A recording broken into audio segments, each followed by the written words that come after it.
All right. Good morning. Good morning. 1 second here. Every time I go live, I have to click a button on YouTube to get it to start. But that button's clicked. Oh, we're breaking stuff.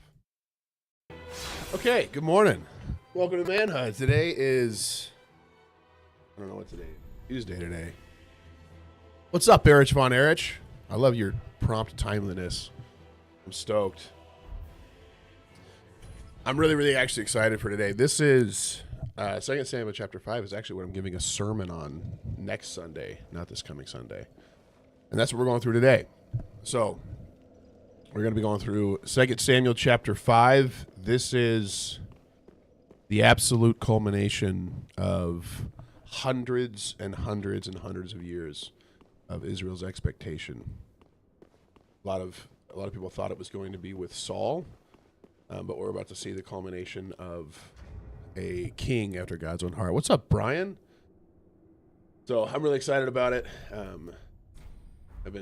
was contemplating it a lot yesterday. There's a lot there. Mustard seed. Hey, yo. What's up, dude? It's good to see you, man. Really good to see you. So we get to see that all kind of come together. We also get to see the establishment of the city of Jerusalem, which is super exciting as well. We're going to have this great swamp something guy come help us fight a demon in here, and we're going to wipe him out. Yes, okay. This way. There we go. Okay, cool.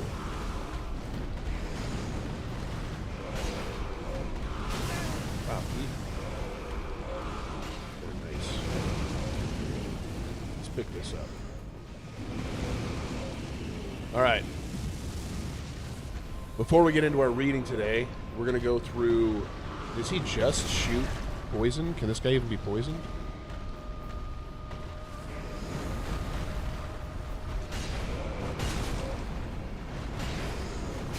Okay, well... I felt like a bit of a rip-off, so... Okay. He's got a wide swing.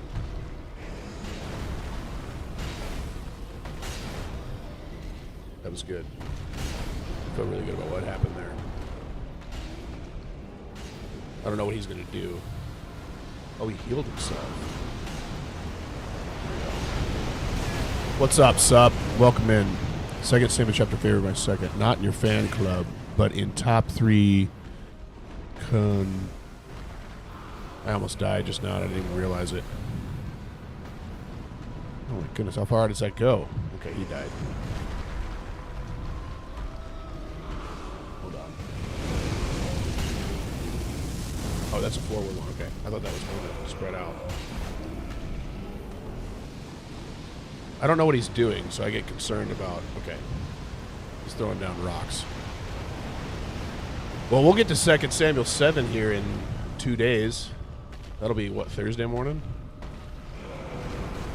Okay, that worked. Stay right there. Okay, that worked out. Got finals this week, and Lord help me through it. Oh, it's putting like notes under your guys' comments, and it looks like you're writing them. I'm getting confused. We did it. Just stand right there. Yeah, that didn't work. All right. Man, I would pray your finals go well. I don't want to get hit by those. Oh man, okay, they kind of track you a little bit. What's up, Boba? Not today. 2, 3. We got all 3 in. Oh, and he broke it. Oh, okay. Oh, I'm still alive. We're still alive. We're all right. Chef Blackhawk, thank you so much for following. I caught you early. I know we haven't even started yet. I was trying to get this guy dead real quick because we don't allow demon kings to live in our realm. You know what I mean? All right. Proverb of the day is Proverbs 19, verse 6. Many seek the favor of a generous man, and everyone is a friend to a man who gives gifts. So be generous. You'll have lots of friends, and people will want to get your favor. Cool. All right, gratitude for the day. I'm going through 3 things I'm grateful for. I always start out with gratitude because it's impossible to please God if we're not grateful for him. What's up, Jonathan? Hello. What's up? Thanks for following, dude. I already finished my coffee this morning, and I'm a little disappointed in myself because we're just starting out. Welcome home. I'm super grateful for reading through this. Thanks for following, Jonathan. Reading through this 2 Samuel 5. The beauty of the interconnectivity of the Bible is just, it blows my mind, and I'm super grateful for that. I'm also very, very grateful for just nice long talks with my wife. I actually enjoy being around her, and she's great. So I'm grateful for that. We had a good conversation last night. And then we had my son's birthday party yesterday, and I'm thankful for that. He just turned 6. Hold on, we're gonna do this. 1 second here. Does that do it? Probably not. Grateful for waking up today, people like you on this platform, and a great Mother's Day weekend for my wife. That's awesome, Boba. And I also appreciate that encouragement. All right. Quick recap. And I've been coughing weirdly all morning, so there's a chance that I might have to turn away, and this will be a nice ASMR thing, whatever you call that. So 2 Samuel begins with after the death of Saul and Jonathan. In chapter 1, David mourns Saul instead of celebrating his death. I just still don't have enough. Hold on. I'm wasting a bunch of time. Use that. Will that do it? Yeah, that should do it. What's up, Heavenly Breath? Good morning. In chapter 2, David becomes king over Judah, while Saul's son, Ishbosheth, ruled over much of Israel, creating division and civil conflict. So it was not all good. Thanks so much for the heart me, man. Okay. Oh, hold on. I think that's fine, actually. I'm going to keep going on vigor. That's what I'm going to do. Farewell, I've made the flame. All right, we're good. We're going to get back out there. Let's rock. Okay, so chapter 2, there is still conflict in Israel. Chapter 3 focuses on the political tension. Abner, remember, he is the captain for Ishbosheth. He's really the only reason Ishbosheth is able to maintain his authority. I don't have an undead bone shard. Is there a reason to go back here? I think I need to still go through this. I want to, though. Sure. So Abner and then Joab. Joab is on David's side. They end up in conflict back and forth. There's a big civil war. Abner kills Joab's brother, seemingly in self-defense. And then Joab, after Abner defects and comes back to David, or attempts to, Joab tricks him into coming back and kills him in revenge for his brother. And so Abner's dead. David once again mourns the death of a man who was actively against him, which is so incredibly unique. Am I not? I am dual handing. Okay, one more hit. All right. So once again, David shows this completely unique response to a man who is actively against him. We're already seeing this kind of connected imagery between David and how Jesus interacts, right? While we're still sinners, Jesus died for us. Oh, there's too many. There's too many. Okay, well. Yeah, we're gonna get poisoned. Oh, I'm stuck on a rock. All right. Right, you guys ready? Watch this. Watch this. Okay, all right, well, hold on. Hold on. These guys are crazy. All right, well. Nissy, thank you for following. Nissy? We're gonna grab that ember real quick. Take a quick drink behind this rock. That's my favorite thing to do. I pretty much only say watch this when I know I'm gonna get absolutely just obliterated. All right, we did it. We did it. I need to get some more purple moss clumps. All right, we're good. Okay, so Abner dies. David mourns him. We see that unique nature of David through that. Nisi. Okay, cool. I enjoy having fun at talking about the Lord. Me too. Me too, Nisi. Chapter 4, then, Ishbosheth no longer has a captain. It becomes very, very clear that all the people that hold allegiance to him really don't hold that much allegiance to him. What's up, Alex? Welcome in, man. And so he's assassinated by men that were captains of his own party, and they do it in an attempt to gain favor from David. And that doesn't work because David is not an absolute, like, chaos king of power and authority. And so David has those guys killed and executes them. And now in chapter 5, we see culmination of David's kingship. So that's where we're heading now. And I'm excited. And it's not likely that we're going to make it very far into this chapter before I just go off on a total tangent. But I think it's important. What does this say? Be wary of left. Good. Aiden, thanks for following. No, don't do that. Thank you. All right. Man, it's fun just walking around with a big stick. That guy's going to try to trick me. It's not going to work. Oh. I'm going to spend some time hitting this wall over here.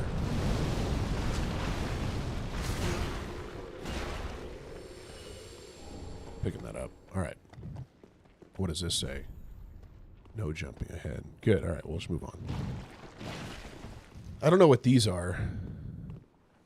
These are like the really big versions of the guys that throw the fire. I have no idea. Okay. 2 Samuel chapter 5, starting in verse 1. Then all the tribes of Israel came to David at Hebron and said, Behold, we are your bone and flesh.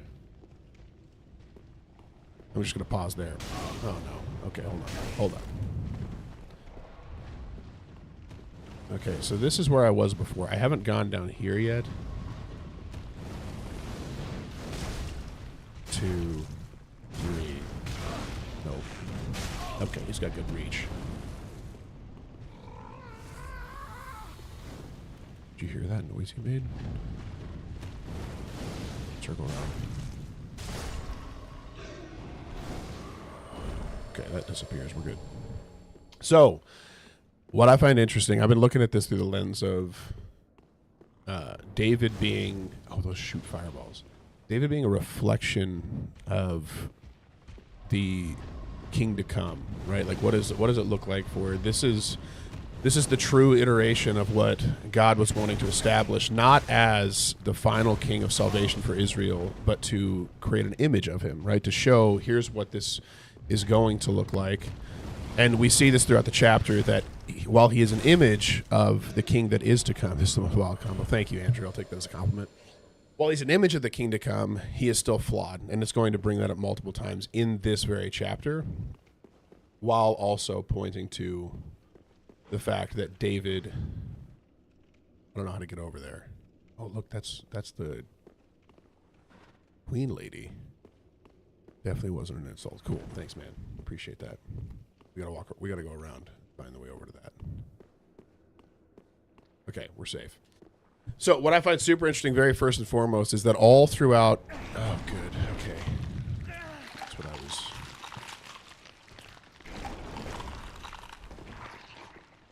Not a fan of that at all. Not a fan. So all throughout David's ascent to reigning, he does not go and by any means force following upon himself. And we see that this culminates in all of Israel coming to him, right? And this is very reflective of what Jesus does in his kingship. And that's what I find so interesting is Jesus does not force people to come unto him. In fact, while they're still actively against him, he showcases his goodness, his mercy to them. And then over time, we reach the end of ourselves, which is what the people of Israel did, is they see their hope disappear, they see their confidence disappear, and they give up on it, and they come willingly before David and essentially approach him in that way. I have no idea how to get to this. I'm assuming we have to go around somewhere, but I don't know how. But that seems like something I want to find. It's not, it wouldn't be that way, would it? Because I've already kind of gone through all that. I have no idea. So we see all of Israel come before him, and they willingly come and they say, hey, behold, we are your bone and flesh. This is one thing that I've been contemplating a lot, is this phrase that they use. We are your bone and your flesh. And I've been thinking a ton about the concept of that. I know that there is an element of we are all people of Israel. So there's this claim to, hey, we are one of you, you are one of us, reign over us. But there seems to be also a reflective piece of what we're called to be when we are called to become children of Christ, which is we are to become his body, right? That is what the church is. And I find it interesting that's how they open up, is the claim to them being his bone and flesh. And then they say this: in times past, when Saul was king over us, it was you who led us out and brought us in Israel. And the Lord said to you, you shall be shepherd of my people Israel, and you shall be prince over Israel. Now, David's background is actually being a shepherd, which is interesting, but it's also, once again, a reflection of exactly what Christ does, right? He's not a king that exerts his authority and claims power and rule in and of his own power, but he shepherds his people, and he tends to them, and he cares for them. I'm not going to sit down at that because I don't want to reopen up all the guys who I just killed. And so I find it super interesting that they come before him. They're like, listen, we're your bone and your flesh. They come willingly at the end of their rebellion against him after God had made it clear. And it's clear they know that God had made it clear that he was anointed king, because they come back and say, we know this. We know that God has called you to be our king, our shepherd, and prince over all of us. And we come willingly to submit ourselves before you. Where does that go?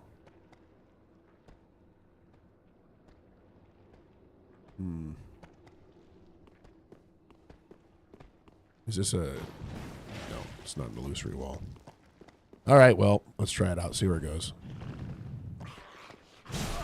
Oh, he got a hit off.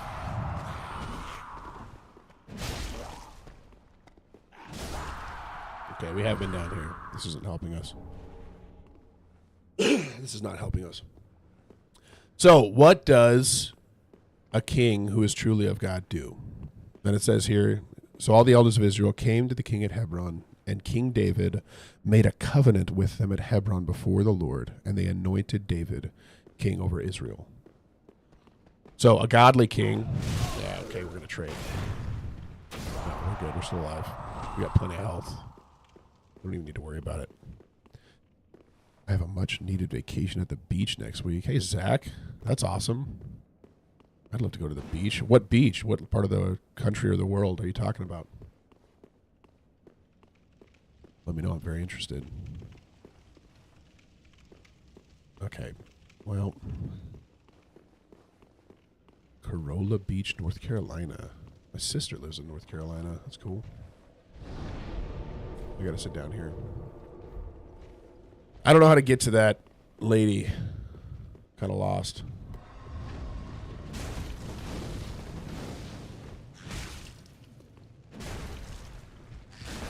Oh, he's not dead yet. Hold on.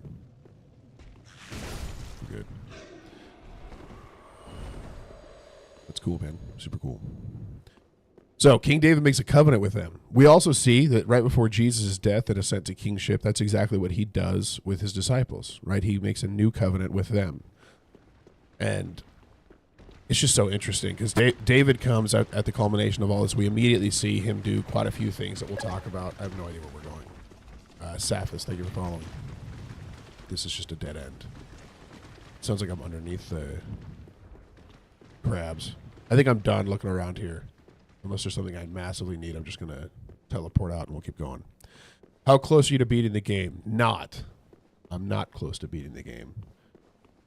We've gotten to the dude that... oh, this is not the way I want to go.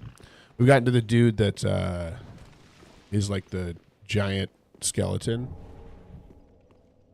I think that's about it. We've beaten the Abyss Watchers. So we have done that. And we've beaten the Cathedral of the Deep area, in essence. I think we need to go... Hold on. Where do we need to go next? Let me think about this. I forget where our next section was.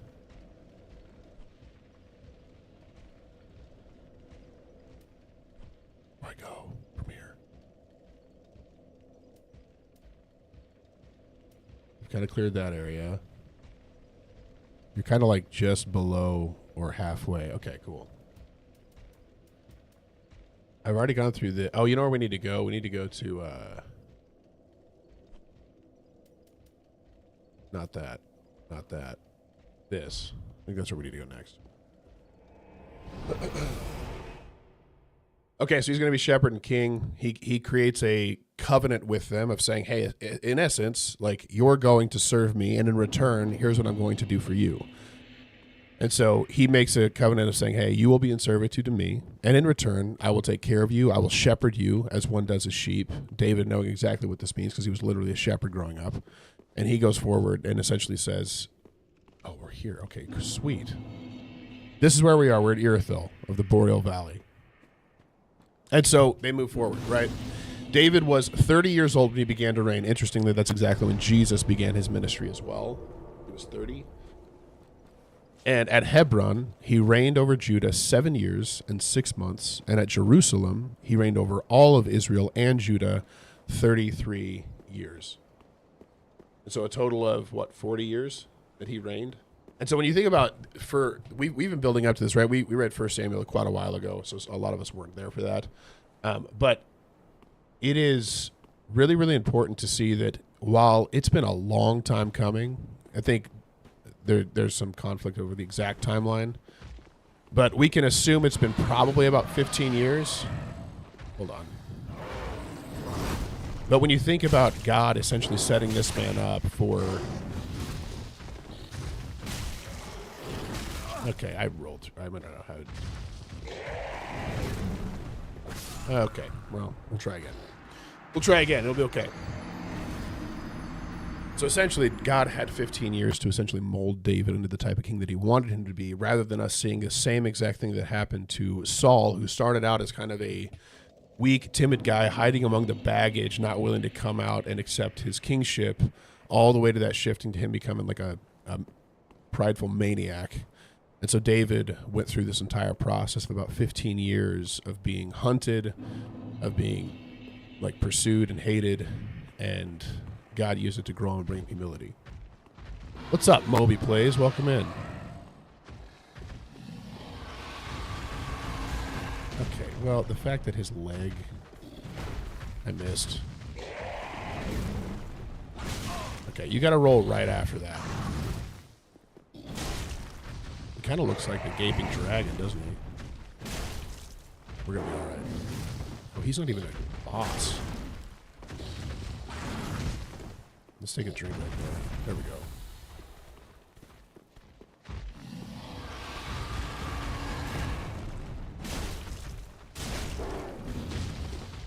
See that? That was a perfect roll. What is it? We did it. Great job, everybody. Good work. Pontiff's right eye. What does that do?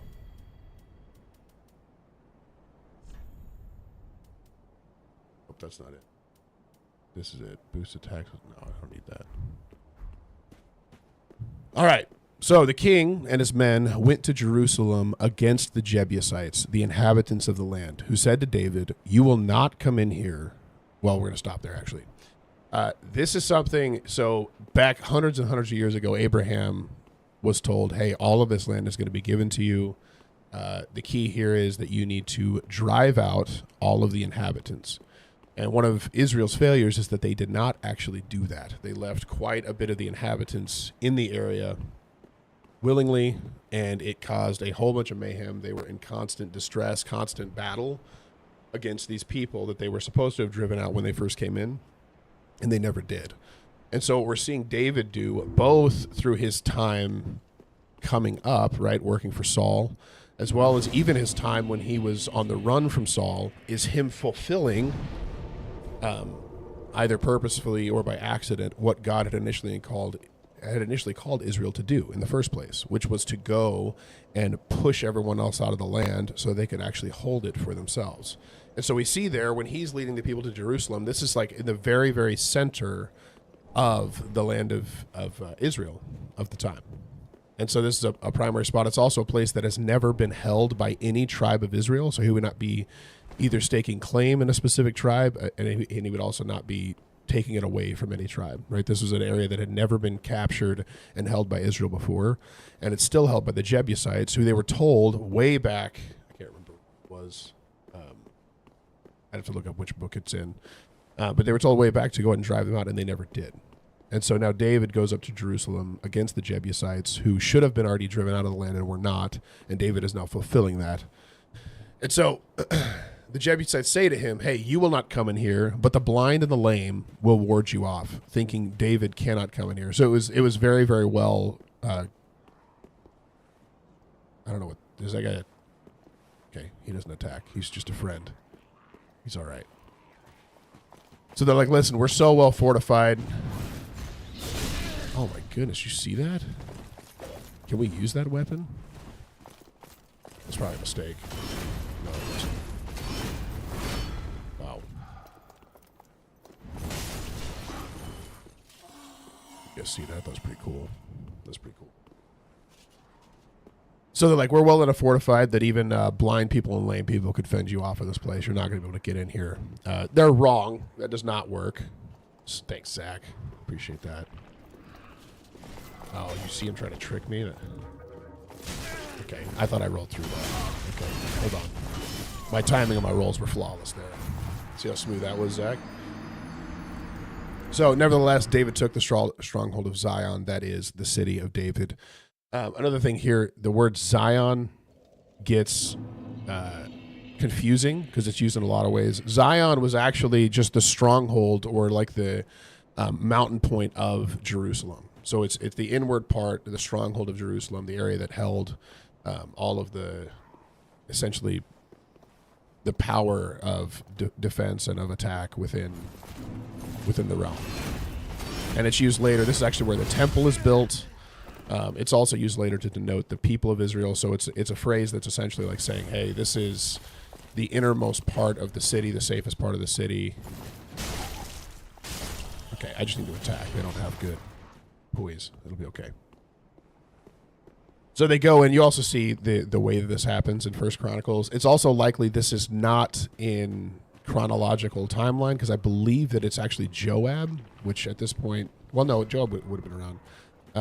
But I believe it's Joab that goes and leads the rebellion, and they go up through like one of the water tunnels that was used to bring water into the city in order to capture it. Okay, I'm rolling a half second too late every time. I think here's what we're going to do. Here's what we're going to do.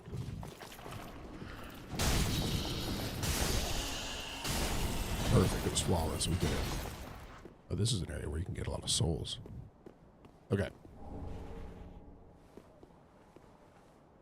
So,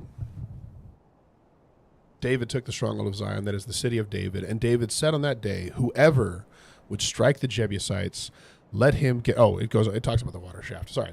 Let him get up the water shaft to attack the lame and the blind. This is not that David hates lame and blind people. I've actually heard this used against the Bible before. He is taking the mocking statement that the Jebusites made and turning it against them, essentially calling them lame and blind people. So I want to say that here because there's more times where he says it in this section here. So,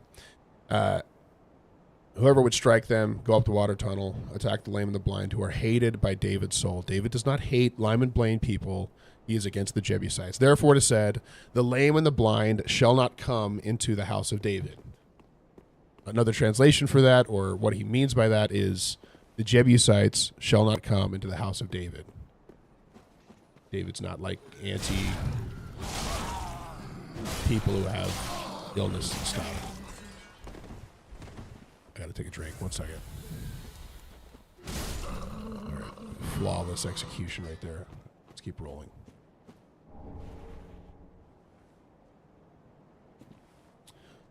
Okay, so David lived in the stronghold, called it the city of David, and David built the city all around from Milo inward. not today.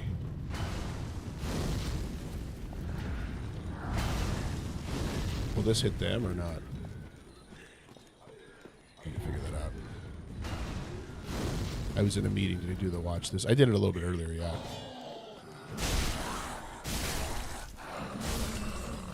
We got him. We got him. Here, I'll do it for you right now. Watch this. Check this out. Okay. Oh, I thought I was going to get it off. Oh, that one actually worked. Okay, nothing. That guy's going to start attacking me from up on that bridge. We're good. Thanks for the GGs, man. Alright, we're good. We did it. I feel like it's gonna, it's gonna lure me into a different attack by somebody else.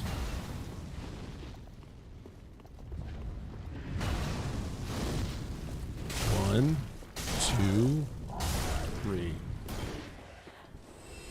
Alright, look at that. He did drop something. That's what we need, is a full, like, set of that guy's armor. I haven't switched armor since I started.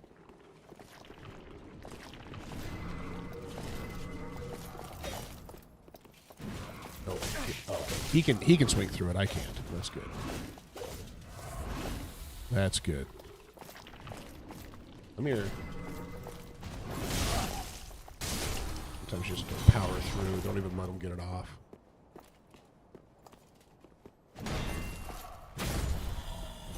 We're good. We did it. Well done, everybody. Good work. All right, so he builds up the city. David becomes greater and greater, for the Lord, the God of hosts, was with him. And Hiram, king of Tyre, sent messengers to David, and cedar trees, also carpenters and masons who built David a house. And David knew that the Lord had established him king over Israel, and that he had exalted his kingdom for the sake of his people Israel. I'm going to pause there. So David comes in as a king of God, somebody who God had actually anointed. And he starts out, and he is forgiving. He takes in the people without any hesitation, without any pushback. I think this is something. It is something. Good. So he takes them in. He makes a covenant with them and makes them his own. And in the same way Jesus does with us, right? We're sinners. He takes us in as... Oh, my goodness. Oh, I just got lucky. He was terrible at aiming. That was like a stormtrooper.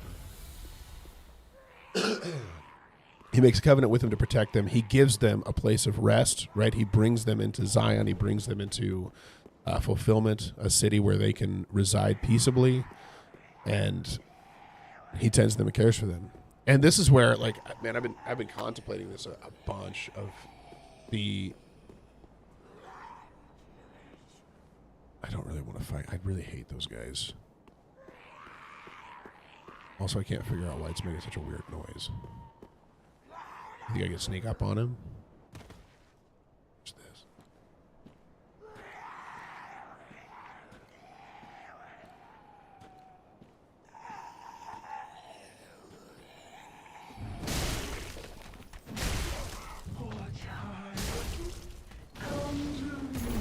Okay, all right.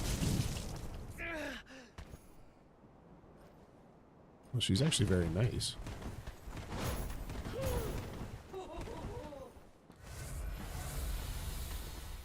Hello. All right, we got out of that one. We're good. What does that do? Oh, that's a... Is that a pyromancy? I think it is. All right, we're good. We're good. Look, David becomes greater and greater. He ends up... He also creates... Like, it's showcasing here that he's not just a king who can fight other people. He creates allegiances with those around him, right? He becomes close to the king of Tyre, where the king of Tyre actively builds his house for him. And then he remembers and he upholds the fact that the Lord is the one who has established this. It's not his own power. This is in direct contrast to what Saul did, claiming all the power for himself and then desperately trying to hold on to every element of his own power. So we see just a massive differentiator there. Then we see the shift, right? So And David took more concubines and wives from Jerusalem after he came from Hebron. And more sons and daughters were born to David. And these are the names of those who were born to him in Jerusalem. Shamus, Shobab, Nathan, and Solomon, Ibhar, Elishua, Nepheg, Japhiah, Elishama, Eliada, and Eliphalet. Eliphalet? I don't know how to say that. Doesn't matter. This is actually a comment on David's failure. And we are told directly in Deuteronomy that when Israel does get a king, he is not to gather wives for himself. And David directly does this. And so there is this establishment. Dude is Jewish. Who? Me or David? David was. He was literally of the tribe of Judah, which is where you get the word Jew. So that would be true. So David takes in these wives. He's told not to do it. That's directly in contrary to what God had said the king should do. And so we see this tension, right? This like right now and not yet. God has brought about success and fulfillment of the kingship of David, but there's this direct pointing to, but he's still not enough. This is not the true fulfillment of what God has said that he is going to give to his people. And so we see the true culmination of that only through Jesus Christ. The fact that Jesus is perfect priest, perfect king. He follows the law of God perfectly. And we'll see as the story goes on, David's pursuit of all these wives and all these concubines leads to massive amounts of division, despair, problems. It is nonstop after this that, what's up, Bull? Good morning. That what he chooses to do in this situation brings about a massive amount of issues, both for himself, for his family, and for all of Israel. We're going to see that happen throughout the rest of this book.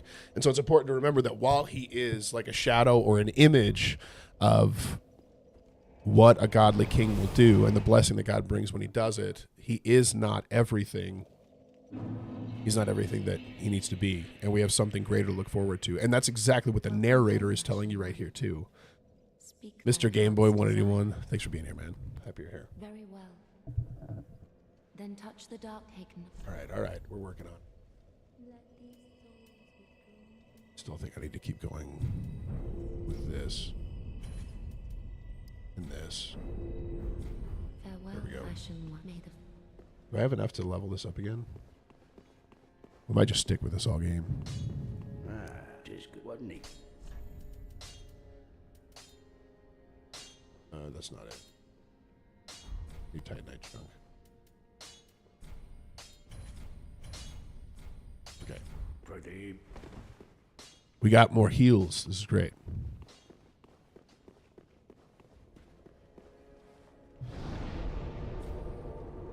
Okay, so he has all these sons. That's great. We also see, this is what's crazy. So we're going to have to get to this later on as well. But what blows my mind, you have one of these as well. Cool. All right, let's go back. So we're also going to see that what's really, really interesting to me is the Messiah is promised through David's line, right? So the Messiah, Jesus, is coming through the line of David. David is showcasing an image of what the good king is going to look like, but he's flawed himself and does not fulfill that himself. And we see it does continue to devolve over time. But what I find so interesting is all throughout the Old Testament, there are these subversions to we would come from somehow. There are these subversions to expectation. So the expectation is that Jesus is going to come from the line. The expectation of the people of Israel at the time is that Jesus or the Messiah would go through like the firstborn after the firstborn after the firstborn. And what I've been like contemplating as I've been reading this is Jesus comes from the line of David, yes, but it is, I believe it's through Solomon. Now I'm questioning that, but it's Bathsheba's children who Jesus comes through. Which, if you don't know what Bathsheba is, the woman that Jesus takes in adultery far later in his life. So he has Abigail, which she is a woman of wisdom, the woman who saved him early on from committing evil. You would expect if anyone was going to bring the line that brought Jesus about, it would be someone like Abigail. because she has been there the entire time. She's one of his earliest wives. Or Michal, right? Michal is the initial wife given to David from Saul. Yes, Michal is taken from David, but he ends up getting her back. And so it's a massive, massive subversion. Oh my goodness. Okay. Okay. All right. Where did he go? Did he fly up there? Is that a glitch, or is he supposed to do that? Hillbilly Pilot and Watchmen of Zion, thank you for following. So it's a massive, massive shift from the expectation that through a woman that David took in adultery and killed the husband of, that is where the line of Christ comes from. That is where the next king comes from. Solomon is from one of David's sins. And it shows God's redemptive plan, right? That even through... Oh, thanks, man. I appreciate that. I can't open this. Even through David's sin, God is able to redeem that and do something with it. And it's outside of our expectations. Oh, he just missed. That was lucky. Because what we expect is, hey, the more that we follow God, the more that we honor him, the more that we do, the more that he's going to bring about blessing. And the reality is none of us are actually, like our righteous deeds are as filthy rags to God. We do not honor him in the way that we think we do. And most of the time it's built around our own selfish ambition to raise ourselves up, even if we don't want it to be, even if we think that it's for his sake.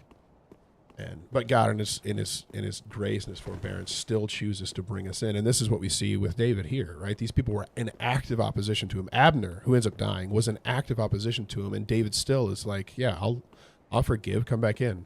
I'll make a covenant with you. I'll take you as my own. And so it's beautiful, and it's a picture of what God is going to bring, but David is still flawed, still broken, does not fulfill that to its fullest extent, and we still have to wait. And these people, this culmination, they've been waiting hundreds and hundreds of years for this. And now they're just getting to see this glimpse of what God is going to bring later on. But they're still waiting to do.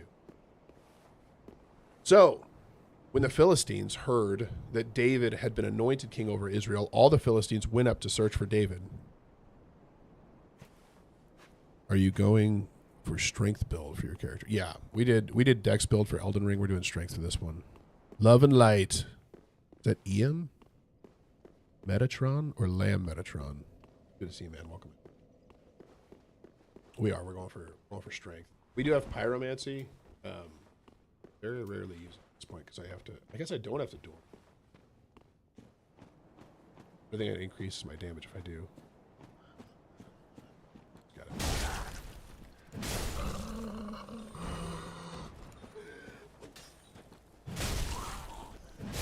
I kind of like dueling. Okay, just a useless fading soul. It's up here. So the Philistines heard that David had been anointed king over Israel. All the Philistines went up to search for David, but David heard of it and went down to the stronghold. So now the Philistines had come. Oh my goodness, what is that?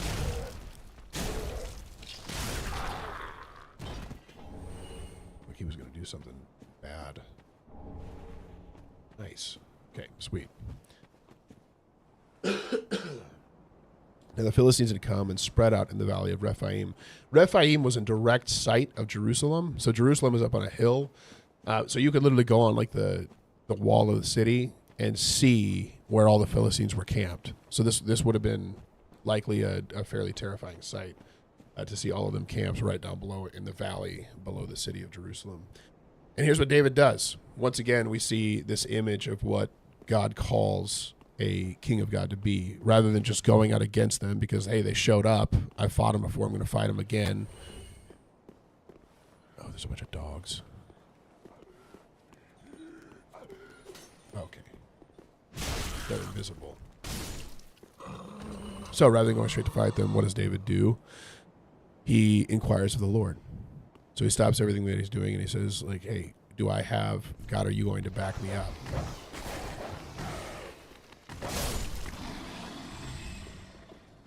There's got to be another one. There is. Right, we're good. We're good. We did it. So he inquires of the Lord, shall I go against the Philistines? Will you give them into my hand? This is direct contrast to what Saul did as well. Saul would rush into battle, mostly out of fear, but his only strength was that he was strong in battle. And so he would drop everything, go and fight anyone that he possibly could to gain the love of the people, to stay in their good graces. Hold on. I don't have a torch. Somehow I still don't have a torch. I don't know how. I need to get one.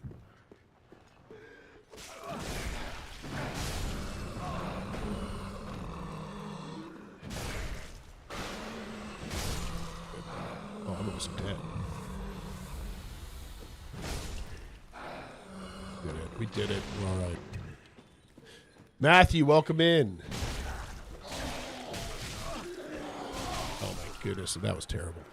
Yeah, we're going against the hordes of the Slytherins right now.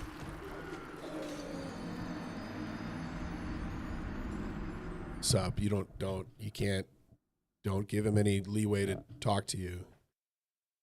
This is his line every day.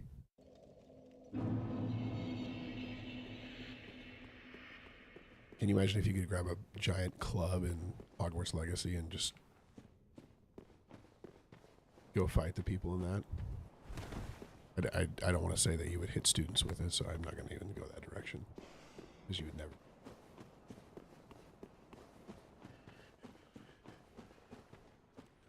All right, let's try again.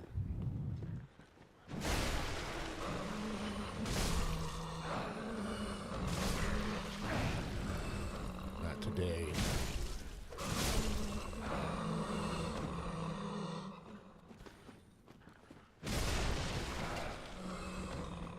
Okay, how do we not die to the hordes? Oh, I can't kill him with one hit.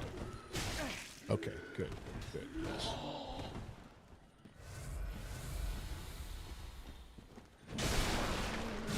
We did it. Nice streaming. I think Gaddy Yachty wants to sell us something. Thanks for the offer, man.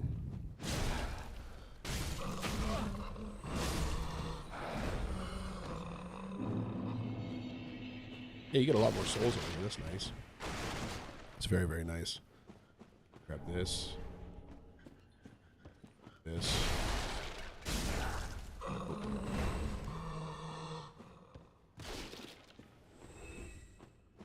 It's ladder over here.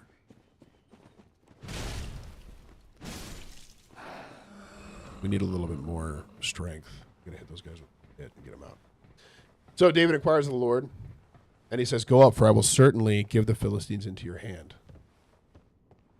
Hold on. Figure out where I'm going to die. What's good, bro? What's up, Im? New FromSoft game is a pirate game supposedly dropping by August. Is that true? If it is, we will drop everything and we will play it. If it is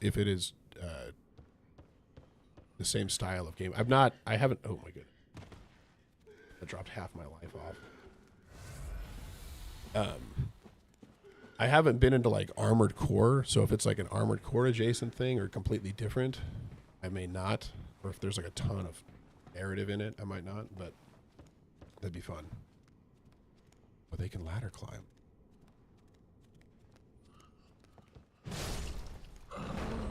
Perfect. Well done. Same leader who predicted Bloodborne and Elden Ring predicted. Oh, really? Wow. Do they usually just drop games out of the blue? Is that a thing? I know Elden Ring had a lot of press before it came out. I didn't know if that was, they do, okay. I don't follow closely enough to know that. They do make games pretty quick. It's pretty impressive how, like when you take into account that 2011, I think, was Dark Souls 1, the number of games they've made since then in the same style, it's kind of insane to me.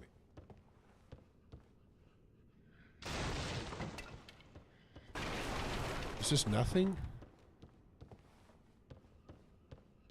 Pointing. Heavenly Breath, I don't have a torch. Okay, before you get on to me, I don't have a torch. I can't turn a torch on.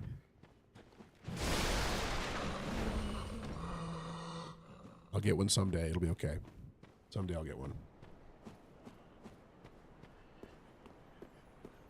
Am I going the right way to get back to Pont of Sullivan, or am I going the complete wrong way?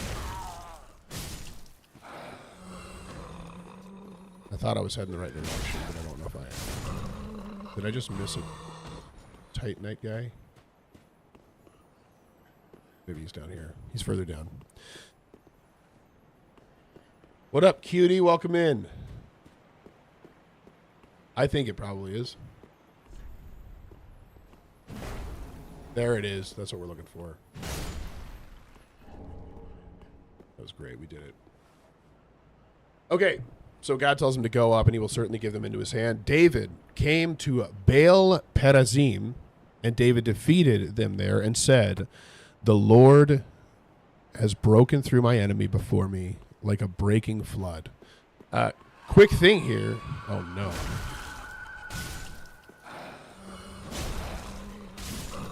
I don't know what that was. Oh. Okay.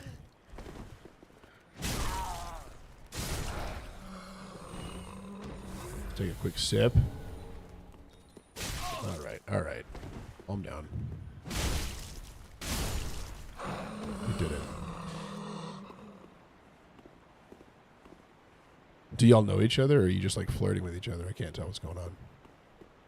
I imagine you're not. You do know each other, but I could be wrong.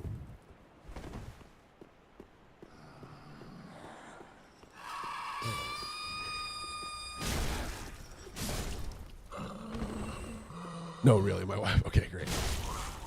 Hi, Heavenly Breath's wife. Welcome in. I don't think I've ever seen you before, have I? What an honor to have you here. Try jump attack. I don't know that I want to. What does this say? I don't even believe it. I'm not even going to try. Not even going to try. Okay. So here, quick thing here, just so that we're all. I've been learning this stuff. This is like TJ's like Bible nerd time. So if you want to zone out of that, you're welcome to. I've been learning a lot about the word Baal or Baal. So this area is called Baal Perazim or Baal Perazim, and I've always thought that Baal was just the literal name for the like pagan god Baal. That's not a live one. Watch this.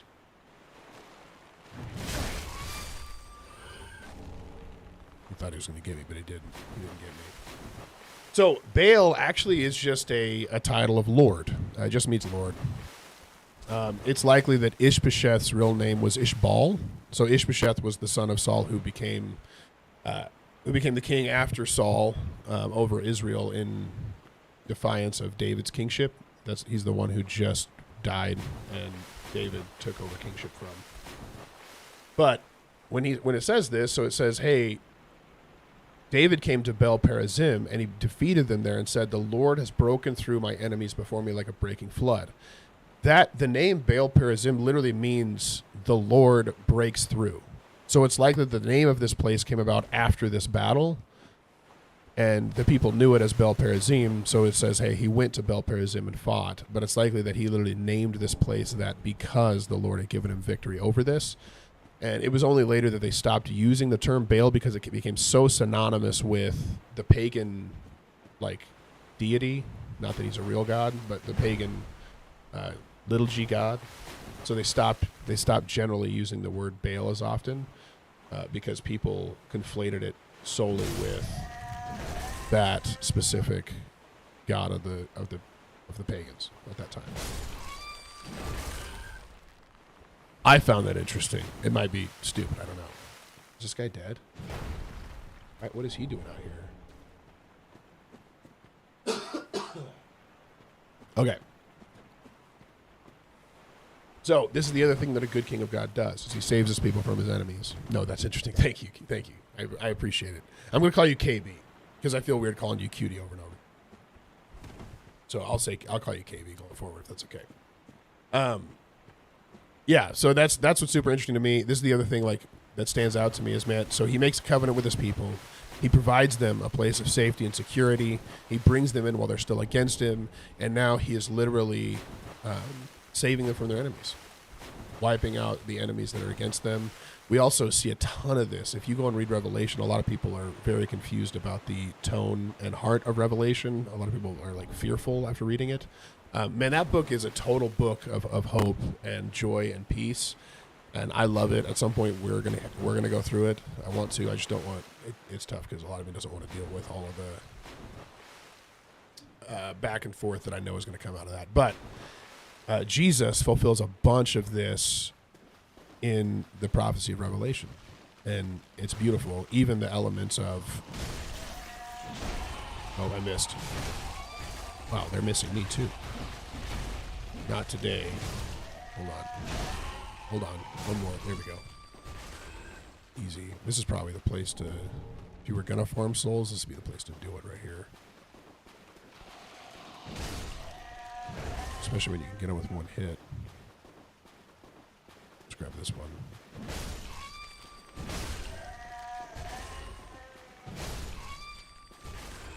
Okay, good job. Thanks, Sup. I appreciate that. It's something I never knew before. I didn't know any of that. Oh, okay.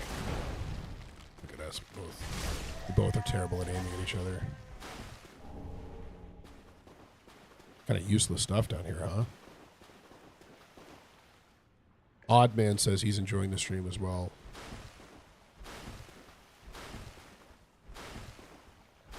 Oh, there's not. That looks like there's something there, and it's nothing. It's not an item. We'll keep rolling. Okay, so the Philistines left their idols there, and David and his men carried them away. And the Philistines came up yet again and spread out in the valley of Rephaim. Fat Boy, welcome in.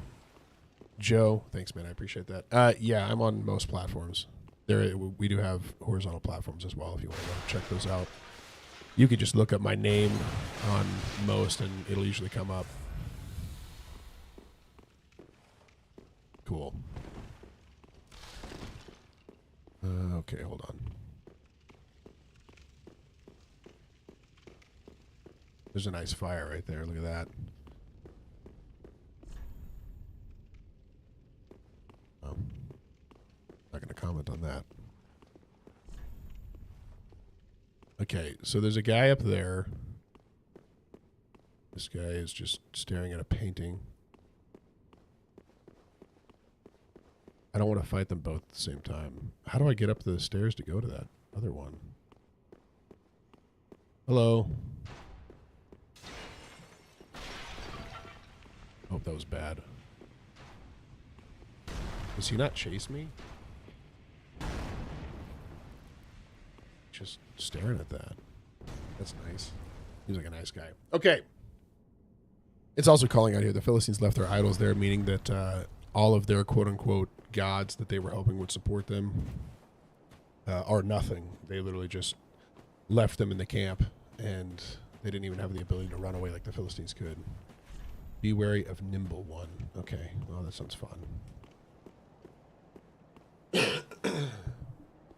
So, when the Philistines came up yet again, spread out in the valley of Rephaim, this is where you would expect a normal man like me, to just be like, oh, okay, we've been through this before. I know exactly what to do here. We'll go attack them head on, and we'll win. Nice try. Nice try. Nice try. Not today. Not today. Not today. Oh my goodness, I'm terrible. I'm terrible. Yeah, I deserve that.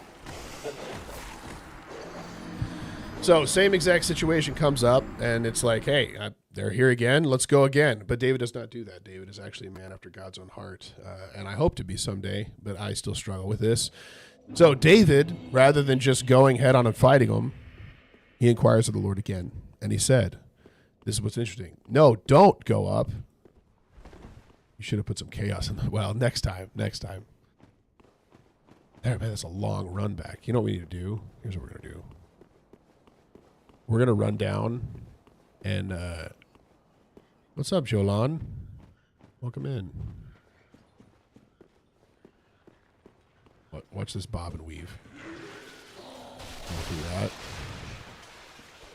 When I fight them once, they don't get the opportunity to fight me again unless I absolutely have to. Oh. We're going to go down here. So, God does tell him, hey, this time don't go straight on against them. You're going to do something else. You shall not go up, go around their rear, and come up against them opposite the balsam trees. Multiple different translations translate these completely differently. Yeah, that's right. I'm going to go into that doorway over there. So, it's unclear exactly what type of trees these are, but balsam, some say mulberry. I have no idea what I'm talking about there. I don't know anything about trees. I'm not an arborist, so I'm just going to say some type of tree. Seems like there'd be an item over there. We got to go die to Pond of Sullivan a bunch of times before we end this stream. And then I got to go get ready for work. So I'm not going to go spend a ton of time. But you shall go around their rear and come against them opposite the balsam trees. So there's some type of forest there. And when you hear the sound of marching on the top of the balsam trees, then rouse yourself, for then the Lord has gone out before you, and strike down the army of the Philistines. Hey, man, I hope you have a good day. KB, I'm glad you were here today as well. Thanks for being here. What an honor.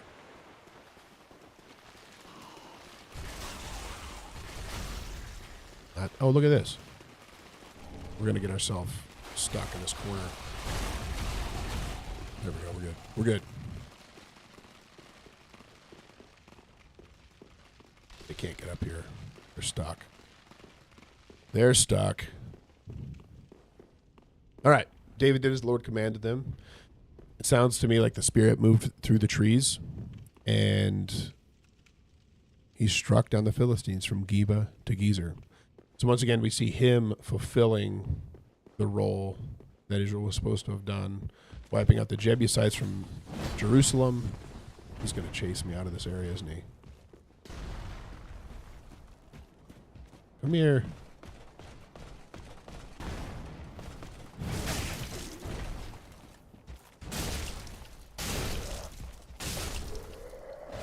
That worked out. That worked out really, really well. All right. Couple quick things here as we kind of close out the chapter. Jerusalem was neutral territory between the tribes, so it helped to unify the kingdom. David's kingship represents covenant fulfillment. So promises tied to Judah and to David begin consolidating here, and God showcasing what the fulfillment of this looks like. The Philistines' attacks, they test David immediately and showcase that he is still a man who is seeking first God in what he does. Look at that guy whipping around. Does he have like a speed boost on? You just walk back. That's what I learned with the dogs. You just walk back a little bit. See that? Works every time. You just back up just a little bit and then you're fine.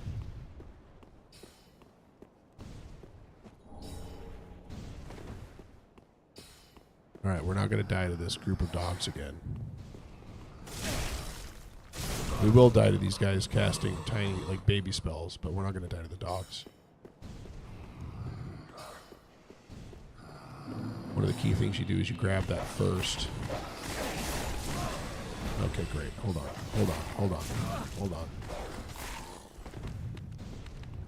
Oh, no. I rolled right into it. Drink. Good. Live to fight another day. All right, hold on. All right, we're good. We did it. Those are the hardest bosses in the game. A lot of enemies ahead. Thanks, Sub. That's going to... All right. Got it.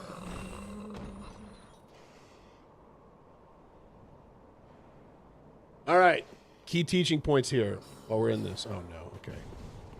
I was going to say there's got to be another dog here somewhere. There's no way.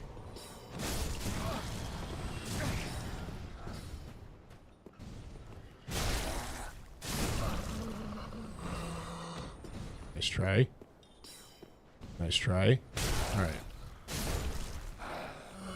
Things that stood out to me, God's timing often includes long preparation. David waited years and years and years, and now we're just seeing the fulfillment of his anointing, likely about 15 years after he started out on this journey.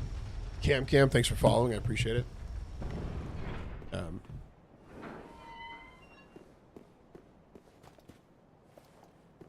we actually still have quite a few heals, so I'm not going to do that. But we could take that now. It'd be great.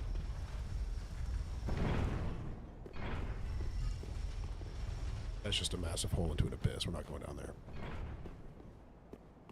And I think that's true for us too. There are times where we're like, man, I don't even know what I'm doing with my life. I don't know what God has for me. And can you imagine, like, if you go read 1 Samuel, how David felt in the same way? He was told that he was going to be king, and then he spent the next 15 years running for his life from a man after God had exalted him among the house of this king. Okay. I'm going to drop down this. Okay, well, maybe that wasn't. No, it wasn't. And then number 2, success does not remove dependence on God. David still seeks God's direction repeatedly. That is what sets him apart from everyone else.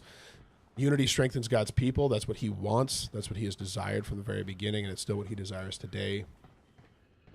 And spiritual victory often attracts more opposition, new opposition. And that's expected and it's important. The other thing I'll say is, man, if you take this from the perspective of what we're looking forward to and what we have with Christ, we've been given the true King. We have the true King.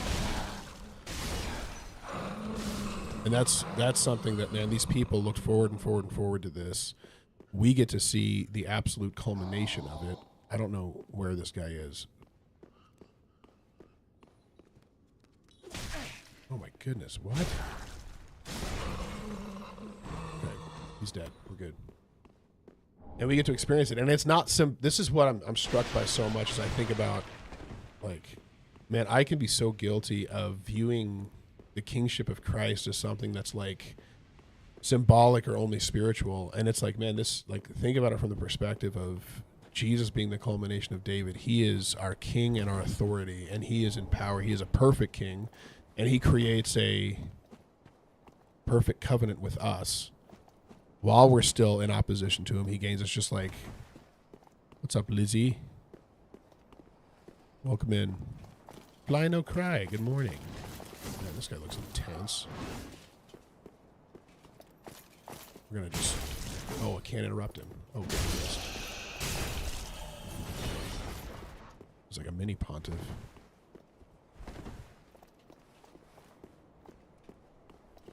What's up, Black Sheep Preacher? Welcome back. It's good to see you.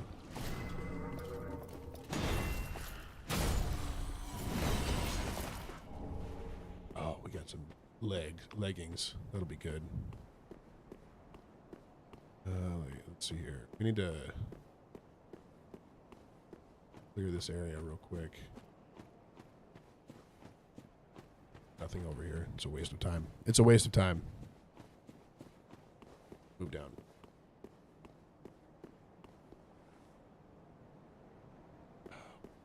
I'm not going to do that yet. We're not going to do it yet. We're also probably going to have to wait till tomorrow to fight Pontiff, because I've got to go and... Oh, hello. I still have to go to work, so I got to get that done. Hold on. Terrible.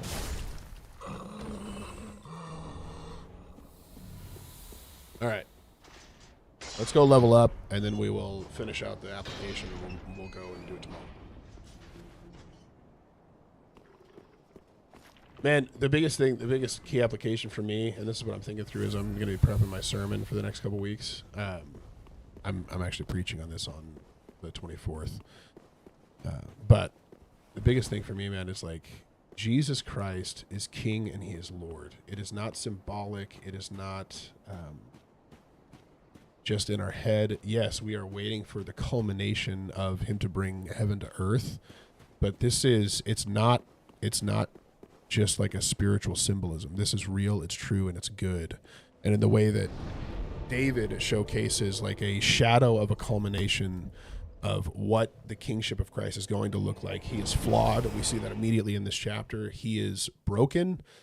and it leads to strife and anguish as time goes on. But when Christ comes, and he is on the throne right now, he changes all of this. And his covenant with us is perfect. And it is while we were still in opposition to him, in the same way Israel was in opposition to David, he comes and claims us back as his own.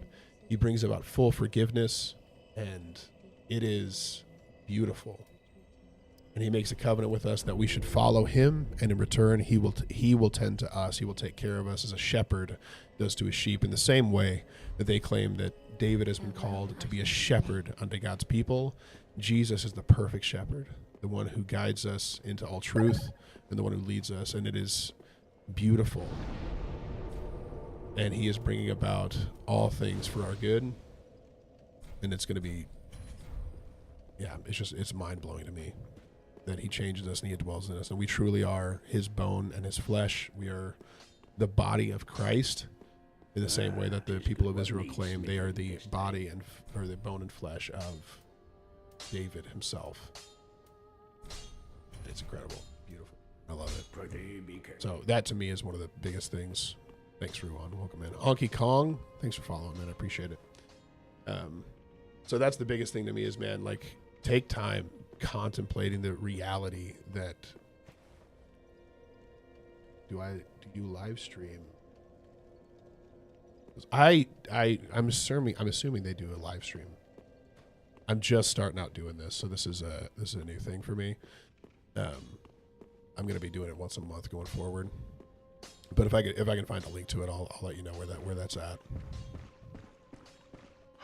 The honest answer is I don't actually know. I'm assuming they do, though. I might as well fetch. Well, thank you. Great. Yeah, go and pillage. He's cheered up a little bit.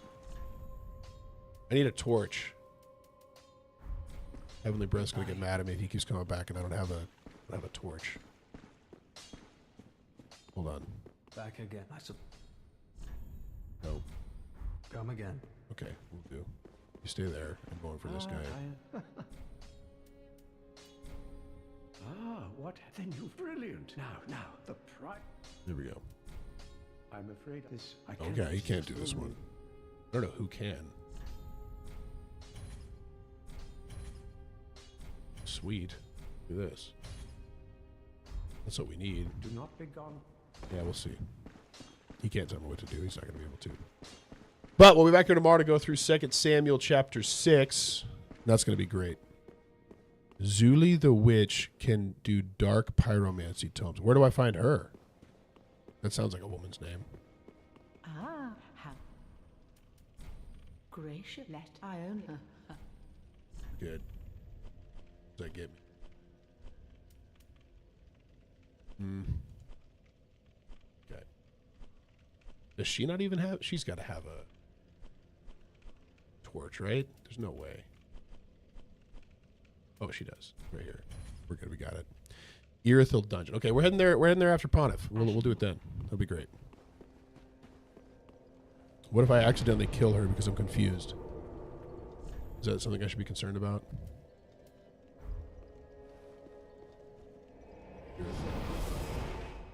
All right, y'all are loved by me. I'm gonna go. I gotta get ready for work and go. And I've got a one-on-one this morning that I need to go and lead, and then I gotta get the people out. KB, thank you so much for being here. I hope you have a blessed day. I enjoyed you being here, Sup, as well. In the meantime, you guys keep Christ the center focus of your life. Stay in step with the Spirit. Let him be Lord and King of your life in the same way David was king of the people of Israel. He is a perfect and flawless king. He is everything that we want. So with that, love you guys. Bye. Ruan, see you later. Honky Kong, have a good day, man. I appreciate it, dude. All right, we'll be back here tomorrow morning. We're here at 7:30 a.m. Eastern, and we go through one chapter a day, so we'll be in 2 Samuel 6 tomorrow morning. See you guys then. Love you, bye.